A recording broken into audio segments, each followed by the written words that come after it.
No one could have imagined that two thinkers born in Europe more than a century ago would plant the seeds of 100 years of global turmoil with a single radical theory. Using the idea of exploitation as their weapon, they crudely divided all of humanity into two opposing camps. On one side, the bourgeoisie, portrayed as greedy vampires feeding on society. On the other, the proletariat, defined as the eternal victims of suffering and oppression. Within this highly inflammatory framework, they offered what they claimed was the only path to salvation, that only through violently overthrowing the existing system could the oppressed truly liberate themselves and break free from a life of servitude. The theory sounded flawless and carried enormous emotional appeal. And so, from the barricades of the Paris Commune, to the thunder of the October Revolution, and later to the smoke and gunfire spreading through Asia, Africa, and Latin America, the world endured a century marked by bloodshed and devastating upheaval. But when we look back on that century today, the truth revealed by those brutal experiments is enough to send chills down one's spine.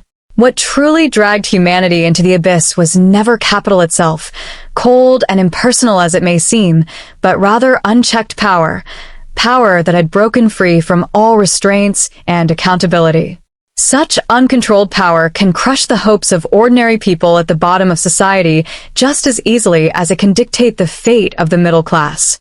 Even today, many people still fail to see that capitalists and workers are not mortal enemies locked in a zero-sum struggle. In reality, they are cooperative partners whose fortunes are deeply interconnected. Let's begin with risk. The creation of wealth requires cooperation between capital and labor. Investors put real money on the line. When profits are made, they are condemned as exploiters. When losses occur, they alone bear the consequences. They are not simply seizing the surplus value created by others for free. Rather, they are taking responsibility for risks that can never be fully predicted. Now, let's talk about scarcity. The seemingly beautiful ideal of distribution according to need collapses instantly when confronted with the most basic principle of economics: scarcity. Even if houses one day become so abundant that many sit empty, oceanfront villas will still remain a privilege reserved for the few. Even if cars pile up endlessly, there will never be enough top-tier supercars for everyone to own one. Ordinary wine may be easy to purchase, but a top vintage of Chateau Lafite Rothschild will always be in limited supply.